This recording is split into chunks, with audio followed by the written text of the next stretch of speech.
अग्निशम विभागर जड़े mechanic major निशा दे दुष्कर्म करिथिला जड़े 27 वर्षीय महिला 2020 मसीहार यह एक एमिति घटना थिला जहाकु जानिबा परे तदंत करुथिबा पुलिस ऑफिसरंक आखिरु लुहर धार बोही जाइथिला। आपण आज पर्यंत महिला, युवती, शिशु बलात्कार उपरे अनेक सत्य घटना शुणिथिबे, किंतु आज मु आपनकु जे सत्य घटना कहिबाकु जाउछि ताहाकु जानिबा परे आपणक रोम टांकुरी उठिबो एवं मनीष उपरि थिबा समस्त भरोसा आपणकर आजिठारु तुटिजिबो। प्रकृतरे एही घटना कौन थिला, केउठारे घटिथिला एवं काहीकि एही घटना एक दुखद घटना थिला जानिबा पई भिडियोटिकु शेष पर्यंत देखंतु। 1 जुलाई 2020 मसीहा एमितिरे एही दिनटी बहुत लोकंक पई गोटे साधारण दिन थिला, किंतु कटक चौद्वार अंचलर रूपाली पात्रंक पई एहा एक खास दिन थिला।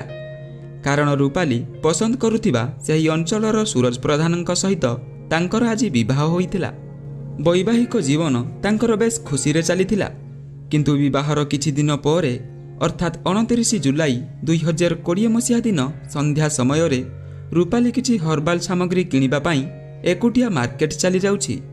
एवं स्नेहांशु शेखर दासंक हर्बाल सामग्री दुकान रे पहुंची जाउछि। ढेंकानाल जिला भुवन अंचलर स्नेहांशु कटक रे चाकरी करिथिला एवं एहा सहित पार्ट टाइम पई मणिसाहु छकरे थिबा एक घरे हर्बाल लाइफ रो विभिन्न सामग्री भी बिक्री करुथिला। एवं जेतेबेले रूपाली हर्बाल सामग्री किनिबा पई स्नेहांशुर दुकान को जाउछि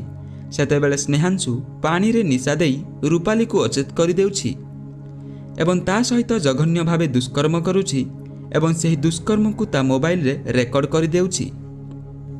जेतेबेले रूपालीर चेता फेरिला से ता निजकु से उलग्न अवस्था गोटे बंद रूम बेड रे पाइला एवं ए पर्यंत रूपाली एही घटनारू अपरिचित थिला जे जेउ हर्बाल सामग्री दुकान को से आसीथिला से दुकानर मालिक ता सहित जघन्य भावे दुष्कर्म करिछि। एही समय रे स्नेहांशु रूपालीर चेता फेरिबा देखि सेही रूम को आसुछि एवं ता सहित करिथिबा दुष्कर्म वीडियो को देखाई रूपाली को ब्लैकमेल करुछि एवं कहुछि तू एबेठारु मो सहित जौन संपर्क रखिबु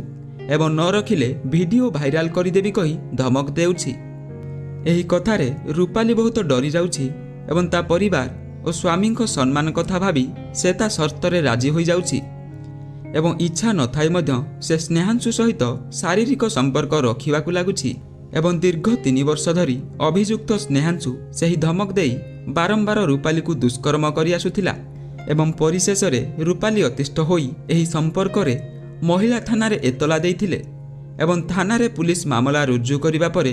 अभियुक्त स्नेहांशु फेरार होई जाइथिला। एहारी भितरे तांकु कटक केन्द्राचल कार्यालय पदोन्नति परे ब्रह्मपुर दक्षिणांचल अग्निशम रेंज को बदली करा जाइथिला एवं ब्रह्मपुर रे से कार्य रे जोग देबा बदल रे फेरार होई जाइथिला एवं शेष रे पुलिस अभियुक्त स्नेहांश शेखर दासंकु गिरफ करिछि। महिलांको एही दुष्कर्म वीडियो भाइराल होइथिबा बेले पुलिस एहाकु तदंत परिसरभुक्त करिथिबा महिला थाना पुलिस पक्षरु सूचना मिलिछि।